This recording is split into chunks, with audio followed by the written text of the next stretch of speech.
major narrative around the deteriorating infrastructure and lack of federal presence in the southeast of Nigeria has been the perceived sidetracking of Igbos, the owners of the land, from controlling the corridors of political power. But after many years of pushing that narrative to little or no impact, the new crop of politicians and political players in the region appear to have resigned themselves to the realization that if anyone must develop the southeast, it has to be them. So, but for this to happen, the elected representatives have the honors of shining the light and showing the way. How enthusiastic or effectively have they been in discharge of this responsibility in the context of emerging Nigeria? So joining us now to have this chat is Tochukwu Ohazuruike, a lawyer, development advocate, civil society activist, and director, legal and documentation, Center for Transparency Advocacy.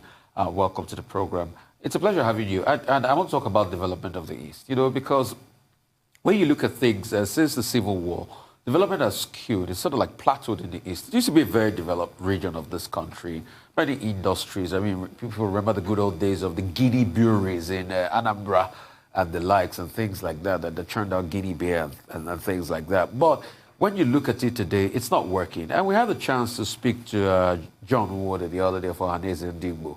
And he said some work has been done as regards that about Haneze Ndigbo. They're bringing a couple of stakeholders and business leaders together to come develop the region. What role will the politicians of the region also play in that collective effort of development? Thank you so very much. I may have to start by looking at it this way, that all 60-year-olds now who ordinarily are the elders of today in Igbo land were kids during the Civil War that ended in 1970. And many of them witnessed their parents, loved ones die. They witnessed many of the atrocities that happened during the war. And you can say that they are the second generation of industrious Igbos, the first generation being those who actually received 20 pounds each from the federal government after the war. And you see that now they are the leaders of the Igbo race today. And those people in power are aware of this industrious nature of the Igbo man. They are taking advantage of this industrious nature of the Igbo man, and they are now doing things that they are not supposed to do, ripping off the people. How do I mean? If you ask yourself, what is the leadership recruitment system in the Southeast? Very quickly, let me run through this. You'll see that in Ebonyi State, it has been Samegu, Martin Elechi, Dave Umahi. In Anambra, Mbadnuju Ngige, Peter Obi, Obiano. In Imo, Udenwa, Ohakim, Rochas, Ihedioha, Opuzodema. In Abia, you see Ojuzokalo, TALG, Okeze Bazu.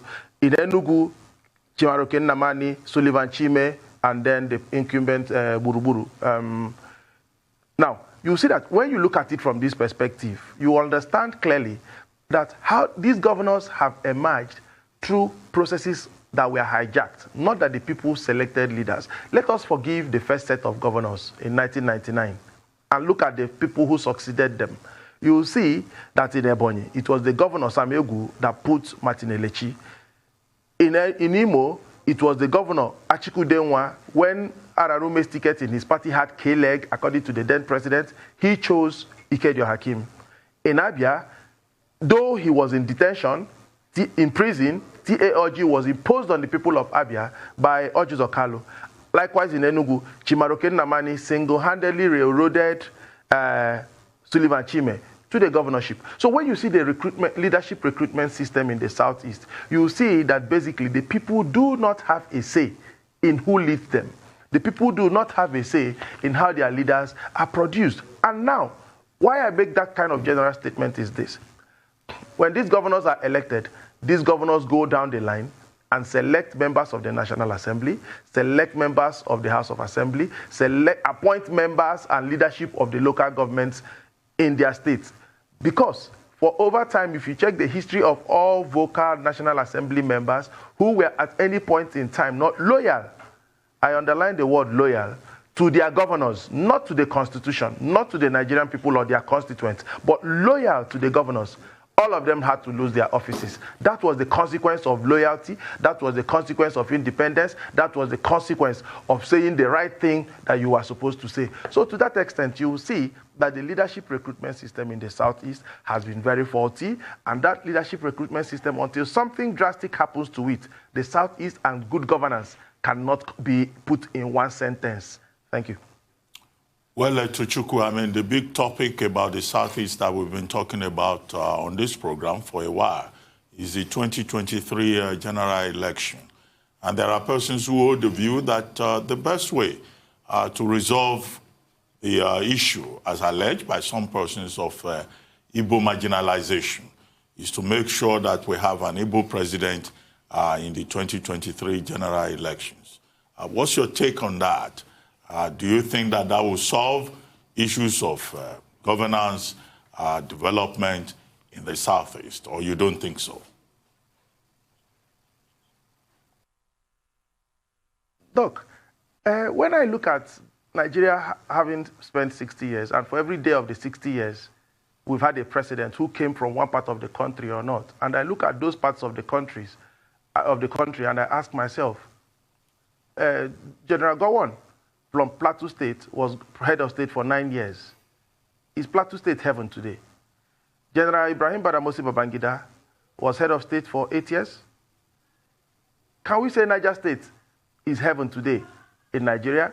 Add the 1 year and 9 months of General Abdul Salami Abubakar. Go to Ogun State, where we've had Awolowo, where we've had Olusegun Obasanjo for 8 years, where we've had the incumbent vice president, where we've had Ernest Shonekan. Can we tell ourselves confidently that because these persons hailed from Ogun State, that Ogun State is heaven on earth? No. Therefore, having an Igbo man from the Southeast will not make the Southeast heaven on earth.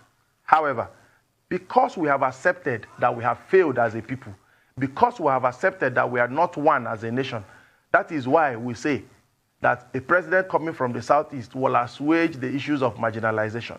And what it entrenches also is that by so doing, we are encouraging nepotism, because we will expect that president from Southeast to do for his people what people from other parts of the country have done for their people. Whatever that is may not be mentioned here because it could be a topic for another day. But it is clear that we say, when you get a president from the Southeast, please, Mr. President, go and do nepotistic actions, take nepotistic actions in favor of your own people so they will stop crying marginalization. But if for 60 years, issues have been equitably dealt with, resources have been equitably distributed, nobody will discuss marginalization. In the United States of America, we are aware that George Bush was president. His son was president. We're also aware that the Democratic Party gave Bill Clinton the presidency for 8 years, and after that, gave his wife the ticket to run for president. That what would have been, we've not seen that type of nepotism if we use that because of our Nigerian context. We've not seen that here, where families are taking these things at the president's level of the presidency. But it happens in other parts of the world, and nobody shouts marginalization. Nobody shouts nepotism. However, the reasons why we do them here are totally different from the reasons why others do them. So when you look at the 2023 presidency and say, oh, it is the turn of the Southeast, my heart of hearts, I do not agree it should be the turn of anybody. It should be the turn of the best person. It should be the turn of the most qualified person. It should be the turn of the person Nigerians freely and willingly choose to lead them. However, because of the Nigerian context, because of where we have found ourselves, it will not be right for me to say that, yes, what will assuage the Igbo man is to allow him have a shot at the presidency. But you will also ask yourself, has the Igbo man ever been stopped from running for the presidency? People will tell you that in 1999, that, oh, everybody allowed it for the Southwest. But Igbo people contested. In PDP then, Ekweme contested, he lost to Obasanjo. ANPP had Ogbonnayan who stepped down for Olufalaya of the AD. So Igbo people ran for that election. In 2023, Igbo people ran for the election. 2003, they did. 2007, down till 2019, there have always been at least one Igbo man who ran for the election. It was only in 1999 that that agreement may have put the name of Ogbonnayan out of the ballot. But for every other season of elections, there has been an Igbo man's name on the... So you would not say that we have been shut out from contesting. However, the politics that play could look like, oh, the Igbo man it has been impossible for the Igbo man to emerge. Can we just do that and then see that it is not going to bring about El Dorado, so that people can respect themselves and look at this country and remold it? We are fast losing our country, we must say. We are fast losing our country. Nigeria is fast drifting. And if we don't do some of these things that we are supposed to do, which include the fact that we must look at the leadership recruitment system, we must look at the laws of our country, we must establish that even at the level of the presidency, things must be done, because we cannot say we want an Igbo president or a president from Southeast extraction, and in the end, it turns out to be a president that is imprisoned by his insecurities, by the insecurities of marginalization. Example, when the Southeast produced Senate presidents between 2003 and 2007, 5 of them, there were 3 of them were Senate presidents in that 4 years. So in the 8 years of Obasanjo, we had 5 Senate presidents. And if you ask me, it is only Senate presidents from the Southeast that have been removed from office before their time. Since that time, no other Senate president has been removed. So you will just see that, can it not also be that when we have an Igbo president, a similar thing will happen again, and he will be removed from office? Not because they are the worst set of people, not because they are the dullest set of people, but because there's this Republican nature of the Igbo man that he doesn't care about certain things. He doesn't even care really about government, because he will provide things for himself. We provide security for ourselves in the Southeast. We come as community and streets and build our roads. We provide electricity. We provide water. We basically do everything for ourselves, because over the years, we've come to lose trust in government. Because in 1970, when the war was over and there was supposed to be the 3 Rs came in and we were to be reincorporated into the system, they were given 20 pounds, showing that they were not party to the country. So the man learned himself how to help himself. And that nature, that strong culture has continued. And that is why bad governance permeates in the Southeast, and it continues to stay there, because the people really don't care. They provide these things for the basic things they can provide for themselves. They do so for themselves. And until we look at it really critically and say, okay, we know we can do these things for ourselves, but government is good. That is why the man in Ariaria market, however dirty Ariaria market is, in the morning he wakes up, he swims the dirty water, he walks into his shop, he does his business and goes away. However the bad roads in Nnewi are, the man goes into his factory, he manufactures things and he brings them out. However the insecurity any part of the Southeast can be, you see the Igbo man finding a way to solve his problem for himself. That has always been it. And until that culture is looked at and tweaked in such a way it can end us positivity and not negativity that it is ending us now, then we'll continue to rigmarole in this cycle of bad governance. And even when we get the presidency in 2023, it will still be the same thing. So what is the role of the citizen in the recruitment process? Because you have just described a feeling of resignation that everybody should just provide for themselves. How can effective advocacy take place and people feel more engaged? Now, looking at the list of governors I have reeled out for you, you will notice that while Ebonyi, Enugu, and Abia states have had 3 governors, Anambra has had 4, Imo has had 5, but it's still within the same time frame. Why did Imo have 5? When Ohakim spent 4 years and Imo people felt he wasn't doing what they wanted, they asked him to excuse them. And until what happened in 2019, the Supreme Court decided that Hopu Uzodimma was the governor of Imo State. The Imo people had believed they had elected Emeka Ihedioha against the desires of a sitting governor.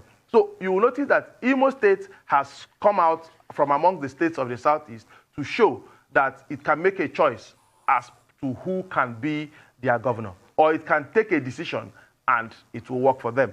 Because if you remember what happened in Imo in 2007, Godwin Ararume, who was not the governor's choice, won the ticket of the ruling PDP then in Imo State. But the president did not want it, and that was how Ikedio Hakim came about. So Imo State has, over time, shown that they have capacity to determine some of these things. But the other states in the Southeast have not had that willpower to tell a governor that is not performing, wait. Otherwise, why are the kind of governors we are getting from Abia State still sitting in office? Abia State has not been blessed with a good governor. From 1999 to date, Abia State has not been blessed with a good governor, and they are all still there. They have all had to serve out their terms, because the people there have agreed that, well, the government, what does government do for me? And these things also translate to the issue of when government says people are not paying taxes. People will tell you, why am I supposed to pay tax? What do you do it? You don't need it for anything. You don't do anything for me. I provide everything for myself. So why should I have to pay you tax? So you see that Revenue of government also goes low because people believe that the government does not do anything for them. Now, directly to your question, what is the role of the citizen? The role of the citizen is, like I said, to tweak this culture of there's nothing government does for me, to tweak this culture of I can provide anything I need for myself just to survive, and make it to yield positivity for the Igbo man and not negativity that it is currently yielding for us. So that role includes the fact that we must participate in elections, calculate the number of votes in all the 6 geopolitical zones. You will get the list from the Southeast. Why should an Abia State get 300,000 votes in a presidential election in 2019, when in 2011 it had 1.1 million votes? So it means that people are no longer interested. Long years of misgovernance, long years of maladministration, they have completely lost hope.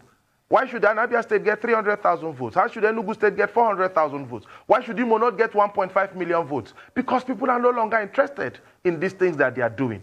And with even what happened in Imo State in the last election and the way the judgments came, you will see that people will continually lose interest in these things. So the role of the citizen include, don't lose faith. This is our country. This is our area. This is our region. Continue to strive.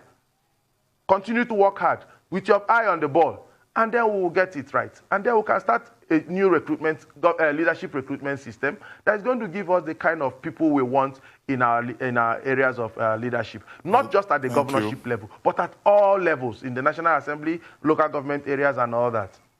Well, thank you very much, Tochukwu Ohazuruike, for joining us this morning on The Morning Show. Thank you very much indeed.